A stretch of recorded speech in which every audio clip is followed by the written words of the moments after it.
సంపూర్ణముడు దేవుడు తన కుమారుని పంపాను అంటాడు. తన కుమారుని ఎందుకు అన్నాడంటే పాపులను రక్షించుటకు ఆయన పంపాడు మొట్టమొదటి. రెండవదిగా మనం వెలిగించుటకు, చీకట్లో ఉన్న వారిని వెలిగించుటకు ఆయన ఈ లోకానికి వచ్చినట్లుగా మనం చూస్తాం. చివరిగా మనం చూస్తాము యేసుక్రీస్తు ఈ లోకానికి ఎందుకు వచ్చినాడంటే మత్తయి సువార్త 20వ అధ్యాయము, మత్తయి సువార్త 20వ అధ్యాయము 28వ వచనము. మత్తయి 20:28వ వచనము. అలాగే మనిషి కుమారుడు పరిచారం చేయించుకొనుటకు రాలేదు గాని పరిచారం చేయుటకును అనేకులకు ప్రతిగా విమోచన క్రయధనముగా తన ప్రాణమునిచ్చుటకు వచ్చెను కదా. ఎందుకు వచ్చినాడంటే తన ప్రాణాన్ని ఇచ్చుటకు వచ్చినాడు. ప్రియులారా, ఎవరు పెడతారండి ప్రాణము? ఏమి చూసి పెడతారు మన కొరకు ప్రాణము? పాపులము, దుష్టులము, దుర్మార్గులము. మరి మన కొరకు ఎవరైనా ప్రాణం పెడతారా? మన కొరకు ఎవరైనా ప్రాణాన్ని పెట్టేవారు ఉన్నారా? కదా. కత్తి పోటు లాంటి మాటలతో, కత్తి సాధింపు చర్యలతో ఎదుటి వ్యక్తిని నానా హింసలకు గురి చేసి బాధించే మానవ సమాజమును ఆయన ప్రేమించాడు. ప్రియులారా, ఆయన ప్రేమించాడు. దుష్టులను శిక్షించి శిష్టులను రక్షించుమని వేదాలు చెప్తా ఉన్నాయి. దుష్టులను శిక్షించు, శిష్టులను రక్షించు. అయితే మన ప్రభు ఏమంటున్నాడు? దుష్టులను రక్షించు అంటున్నాడు. వ్యతిరేకము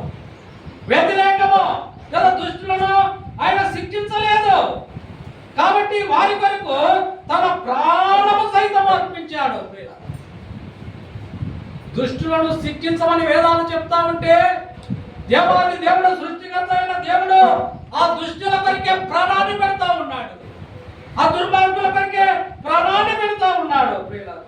ఉదయకాలమున నీవు నేను దుష్టులము, దుర్మార్గులము, అపవిత్రులము, చీకట్లో బ్రతుకుతున్న వారిని మనం ప్రేమించాడు, మన కొరకు ప్రాణాన్ని పెట్టాడు. ఉదయకాలమున మన ప్రభును ఆరాధించాలి.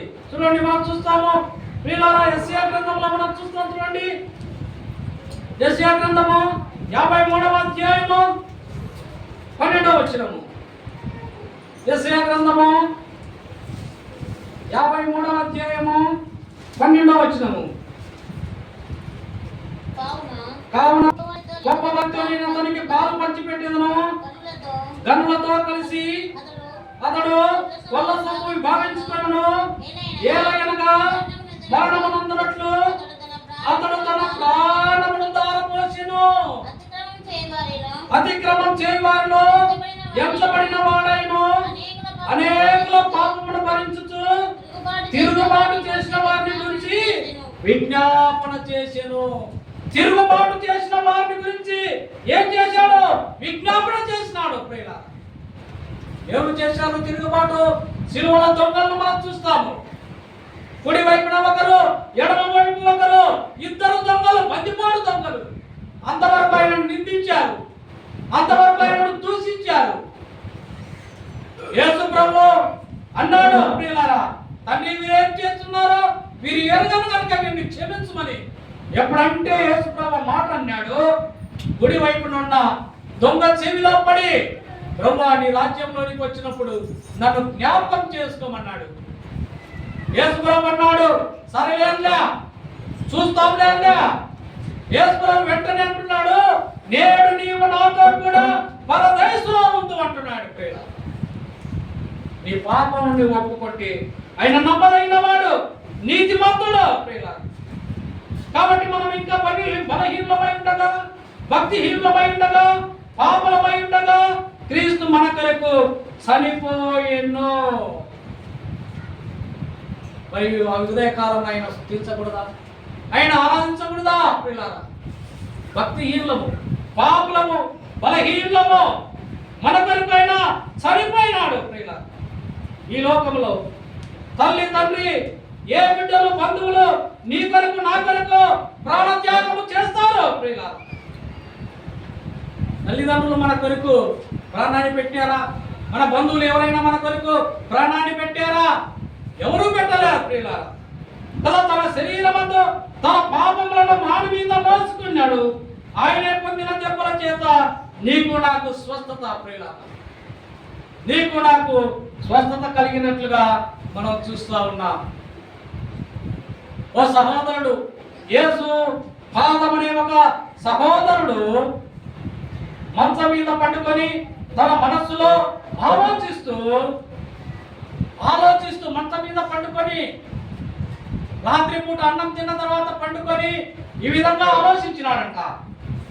ప్రభువా, నీవు కుంటివారికి కాళ్ళనిచ్చావు, గుడ్డివారికి కళ్ళిచ్చావు, కుష్ఠరోగులను బాగు చేశావు, చనిపోయిన వారిని లేపావు.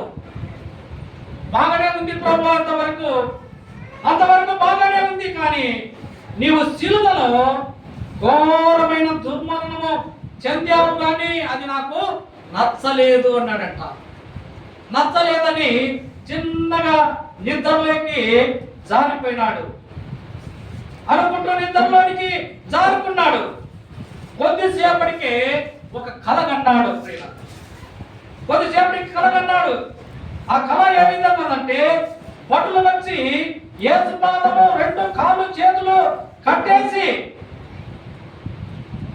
కట్టేసినారు. శిలువ మీద పడుకోబెట్టి కాళ్ళలో పేగులు, చేతుల్లో పేగులు పడుతూ ఉన్నారు. ముళ్ళ కిరీటం పెట్టారు. శిలువలో భయంకరమైన బాధ అనుభవిస్తూ ఉన్నాడు. ఎవరు? యేసు పాదం అనే వ్యక్తి.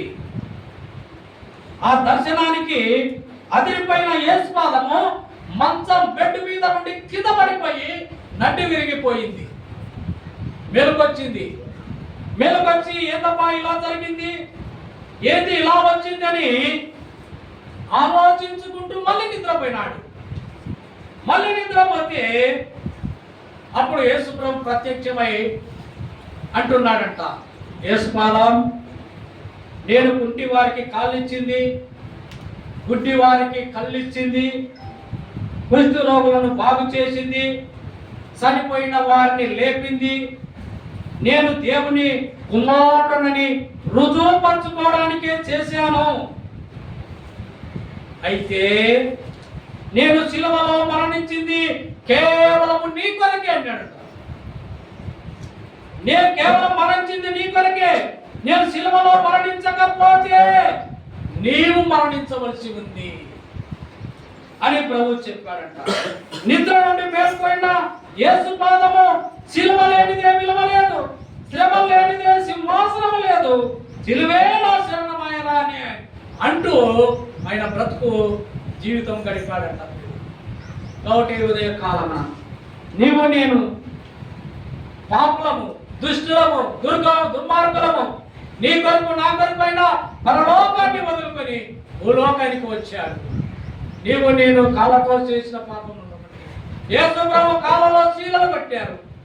నీవు నేను చేతులతో చేసిన పాపం బట్టి ఆ ప్రభు చేతుల్లో పొడుగాటి పేగులు కట్టినారు. మన తలంపులు చెడ్డవి, ఆయన తలలో ముళ్ళ కిరీటము. మన హృదయ తలంపులు చెడ్డవి, ఆయన హృదయంలో పల్లెపోటు. ఆయన ముఖం మీద ఉమ్మి పంచగాయాలు కాదు, పలు గాయాలు పొంది కార్చిన రక్తం చేత నీవు నేను కడగబడినాము.